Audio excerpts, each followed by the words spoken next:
Hello friends जैसा कि हम सभी को पता है कि करवा चौथ आने वाली है। 13 अक्टूबर को करवा चौथ मनाई जाएगी और हम सभी लोगों ने उसकी ज़ोर शोर से तैयारियां भी शुरू कर दी हैं।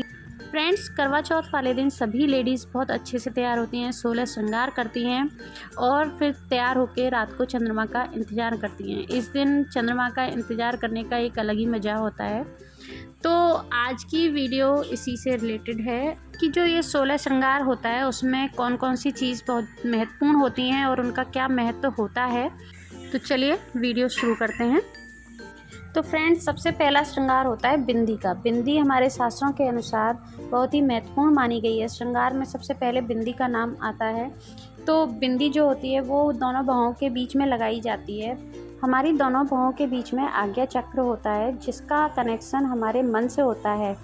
शास्त्रों के अनुसार बिंदी लगाने से हमारे मन की एकाग्रता बनी रहती है।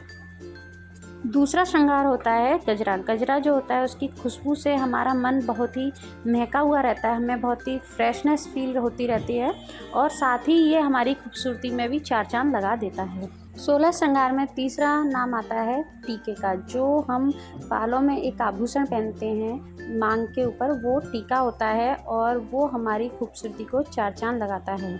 16 श्रृंगार में सबसे महत्वपूर्ण नाम आता है सिंदूर का। शास्त्रों के अनुसार सिंदूर हमारे सुहाग की निशानी होती है और ये बहुत ही महत्वपूर्ण श्रृंगार होता है हमारे लिए। मांग में जहाँ पर सिंदूर भरा जाता है उस जगह पर हमारी बहुत महत्वपूर्ण ग्रंथियाँ होती हैं और इसका डायरेक्ट उन्हीं से कनेक्शन होता है, इसीलिए भी ये लगाना बहुत ज़रूरी होता है।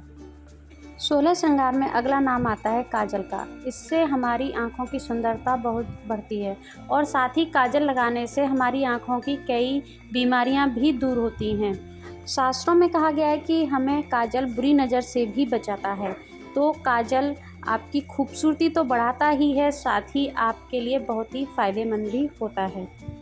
16 श्रृंगार में शादी का जोड़ा भी आता है। हम करवा चौथ पे जब तैयार होते हैं तो ये बहुत ही खूबसूरत लगता है। शादी का जोड़े का मतलब केवल लहंगा ही नहीं होता, साड़ी भी हो सकती है। लाल रंग की साड़ी बहुत ही खूबसूरत लगती है। 16 श्रृंगार में अगला नाम मेहंदी का आता है। मेहंदी भी बहुत महत्वपूर्ण मानी जाती है। मेहंदी के बिना श्रृंगार पूरा नहीं माना जाता है। कहते हैं कि शादी के टाइम पर जब मेहंदी लगाई जाती है तो जितना डार्क कलर मेहंदी का आता है उसका पति उसे उतना ही प्यार करता है। हर खुशी के मौके पर मेहंदी को लगाया जाना ज़रूरी समझा जाता है। 16 श्रृंगार में अगला नाम नथ का आता है। कहते हैं कि सुहागिन महिलाएं जब नथ पहनती हैं तो उनके पति के स्वास्थ्य और धन में वृद्धि होती है। उत्तर भारत में ज़्यादातर महिलाएं बाईं साइड में नथ पहनती हैं और दक्षिण साइड में जबकि बीचों बीच में नथ पहनती हैं।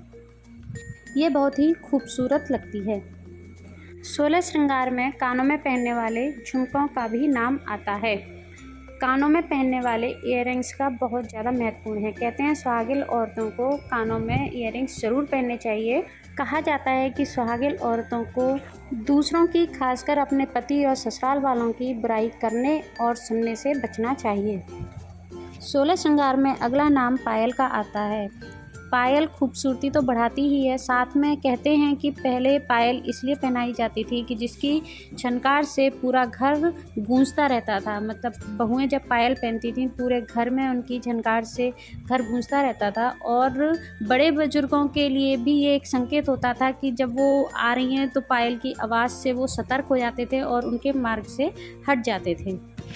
16 श्रृंगार में अगला नाम बिछिए का आता है, जो कि बहुत ही महत्वपूर्ण होते हैं। ये पैरों की सुंदरता तो बढ़ाते ही हैं, साथ में ये एक सुहागिन स्त्री के लिए बहुत ही पवित्र माने गए हैं। फ्रेंड्स, हाथों में बैंगल्स यानी कि चूड़ियाँ ज़रूर पहननी चाहिए। एक सुहागिन स्त्री के लिए चूड़ियों का बहुत महत्व माना गया है। तो जब हम करवा चौथ पे तैयार होते हैं तो इन सभी चीज़ों का हम ध्यान रखते हैं और पूरी अच्छे से तैयार होते हैं। फ्रेंड्स, शास्त्रों में जो भी हमारे 16 श्रृंगार बताए गए इन सभी के पीछे कोई ना कोई साइंटिफिक रीज़न भी है। मैं आपके लिए कभी इसकी पूरी वीडियो लेकर आऊँगी। उम्मीद करती हूँ कि आपको ये छोटी सी मेरी कोशिश अच्छी लगी होगी और अगर आपको पसंद आई हो तो मुझे कमेंट बॉक्स में ज़रूर बताइएगा। वीडियो को लाइक शेयर ज़रूर कीजिएगा। फ्रेंड्स, करवा चौथ पे एक बहुत ही मज़ेदार कॉन्टेस्ट लेकर आने वाली हूँ। इसके सारे रूल्स एंड रेगुलेशन मैं आपको सैटरडे को बताऊँगी, यानी कि 8 तारीख को। 8 तारीख को 7 बजे मेरी वीडियो आएगी, उसमें मैं आपके लिए कॉन्टेस्ट लेकर आने वाली हूँ। आप ज़रूर पार्टिसिपेट करें उसमें और जीतें एक मिसेस करवा चौथ का स्पेशल गिफ्ट। Thank you.